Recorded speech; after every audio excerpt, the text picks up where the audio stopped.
Olá, pessoal. A aula de hoje é sobre porcentagem. Vamos lá? Porcentagem ou taxa percentual ou percentagem é o quê? É a razão, ou seja, é uma fração de um número real e um número 100. N%, por exemplo, é N sobre 100, ou N por 100. Lembre que 100 é um número relacionado ao número 100. Então, 7%, 7 sobre 100, ou transformando em decimal 0,07, porque tem duas casas decimais aqui no denominador, sendo uma potência de 10, basta colocar esse numerador com duas casas decimais, 0,07. 10%, 10 sobre 100, ou, cortando 0 com 0, 1 sobre 10, 0,10.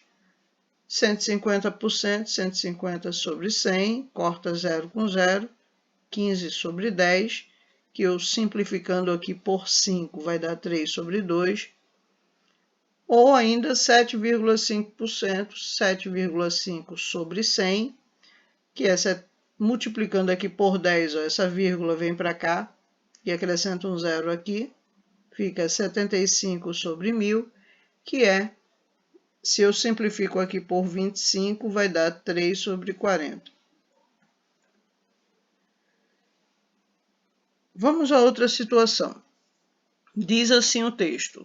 A tabela a seguir mostra a situação do reajuste em reais de dois empréstimos bancários após um ano. Determinar em quais dos dois bancos o reajuste do empréstimo é menor proporcionalmente ao valor inicial da dívida. Aqui está a tabela. Banco A com R$ 1.000 de empréstimos e Banco B com R$ 800 de empréstimo. Percebam que o reajuste financeiro para cada empréstimo foi o mesmo, R$ 160. Logo, o valor da dívida de R$ 1.000 passou a ser R$ 1.160 e o valor da dívida de R$ 800 passou a ser R$ 960. O que a gente percebe é o seguinte, que não basta a gente analisar os valores dos empréstimos, dos reajustes.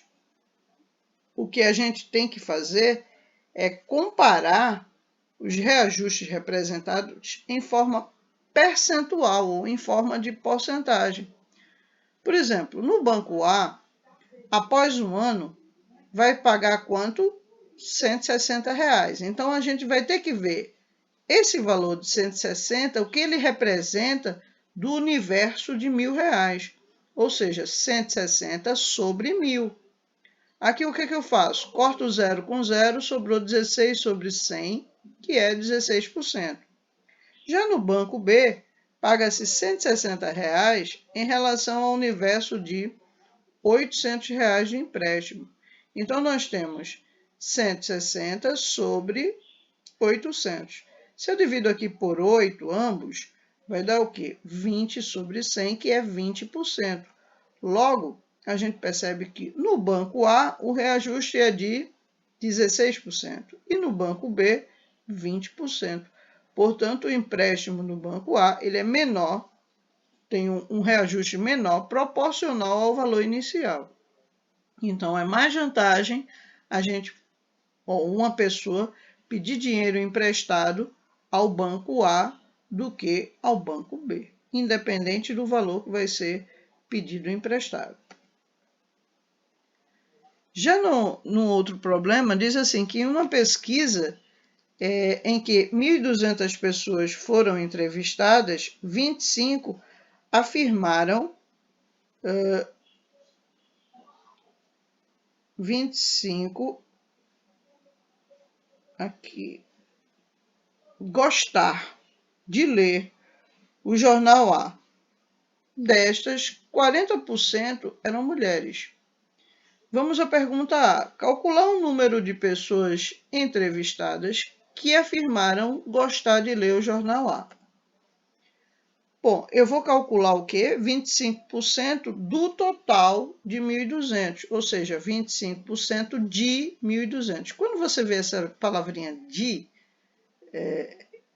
o que você vai relacionar? O de a multiplicação. Então, 25% de 1.200 é 25 sobre 100, porque é percentagem, sobre 100, vezes 1.200. Eu corto esses dois zeros do denominador com 2 do numerador, sobrou 25 sobre 12, que é 300.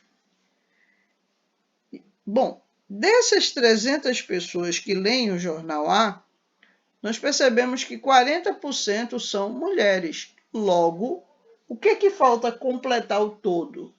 Os homens, que são 100 menos os 40, portanto, 60%. 100 menos 40, 60. Ou seja, 60% dessas pessoas que gostam de ler o jornal A são homens e 40% são mulheres. Como ele pergunta na letra B, quantos homens gostam de ler o jornal A?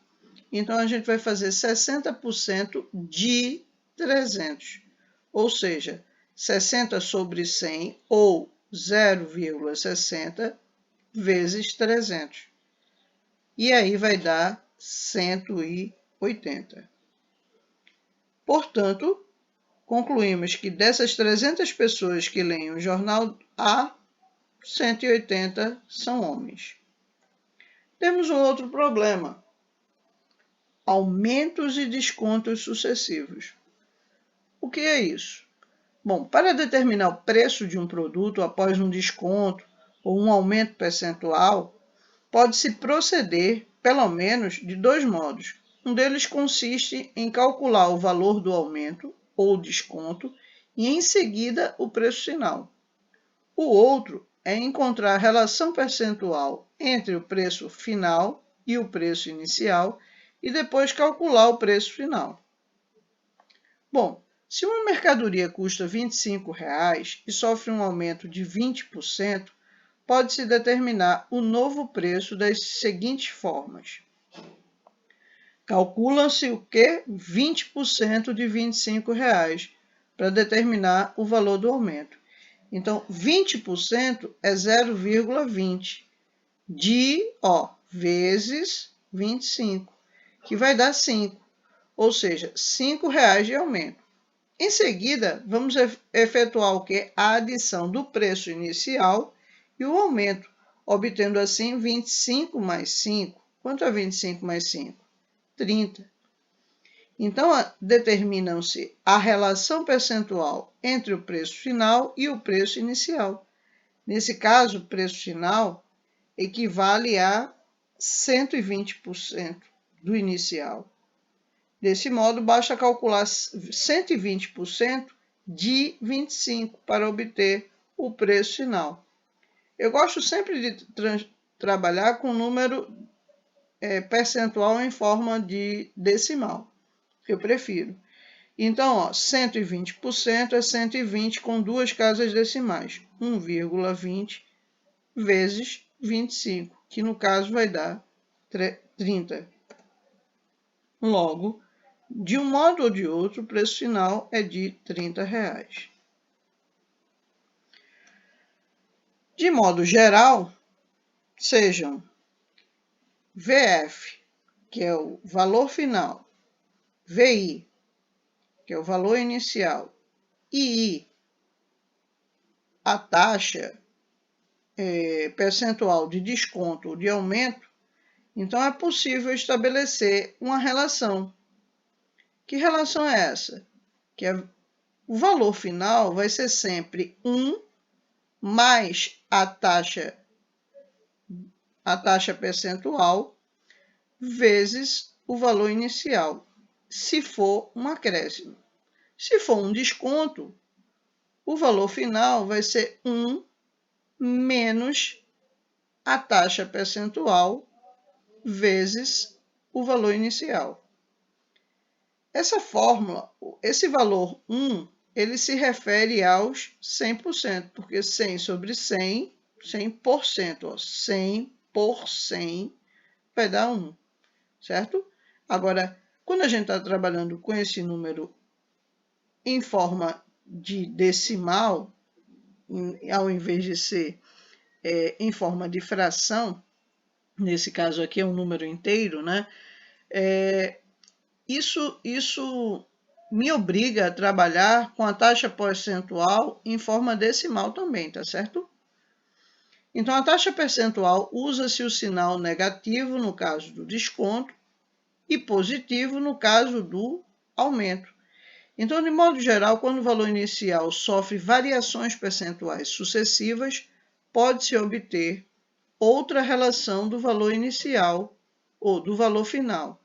Então, isso vai ocorrer, por exemplo, se tiver um acréscimo, aí você vai fazer a mesma coisa que foi dito inicialmente. Aí vamos supor que for agora um desconto, aí você pega 1 menos o valor do desconto, em termos percentuais.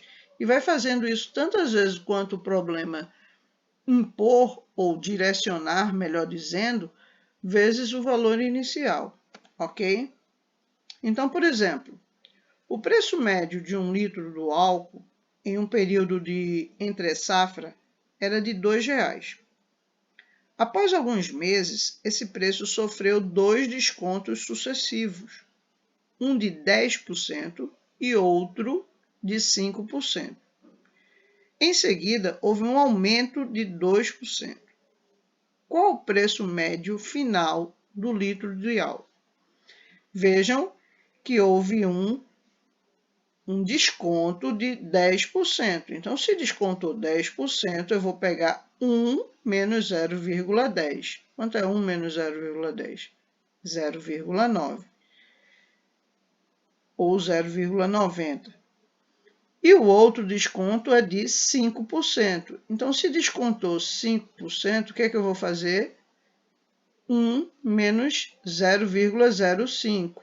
Vai dar o quê? 0,95, certo? E houve um aumento, então houve um acréscimo de 2%. Então, ao invés de 2%, é o quê? 0,02. Então, eu vou pegar 1 mais 0,02, que é o quê? 1,02. Tudo isso aqui, esse produto, vezes o valor inicial. Quanto era o valor inicial? Era de R$ 2,00. Então, ao efetuarmos essa multiplicação, nós vamos obter aproximadamente 1,74. Ok? Vamos ver essa situação problema. Diz assim, que o preço de um produto teve um aumento de 4% em julho. Em agosto, subiu mais 5%. Determinar a variação percentual do preço desse produto nesse período. Vejam, houve um aumento de 4%. Então, 4%, 0,04. Acrescido de 1 vai dar 1,04. Houve um aumento, depois subiu mais 5%. Então, 0,05. 1 mais 0,05 vai dar 1,05. E o valor inicial, de quanto era? Aí não foi dado esse valor inicial, que a gente vai chamar de VI. Quando a gente multiplica esses dois valores, deu 1,092%. Vejam que ao aplicar os dois aumentos sucessivos, um de 4% e outro de 5%, o valor inicial é multiplicado pelo coeficiente 1,092. O que isso significa? Isso indica que essa variação percentual do preço foi de 9,2%. Vamos fazer uma interpretação desse resultado? Vejam, esse 1 é o 100%, é o inteiro, 1, mais 0,92. 0,092, esse número aqui, a gente vai transformar ele em casas, em porcentagem. Como? Andando casas decimais. Então, vejam aqui, ó, se eu ando 2 casas para a direita, a vírgula vai vir para cá, certo? Então, quando a vírgula vem para cá, significa que vai ficar 9,2%. Então, eu tenho 1, que é os 100%, mais 9,2%.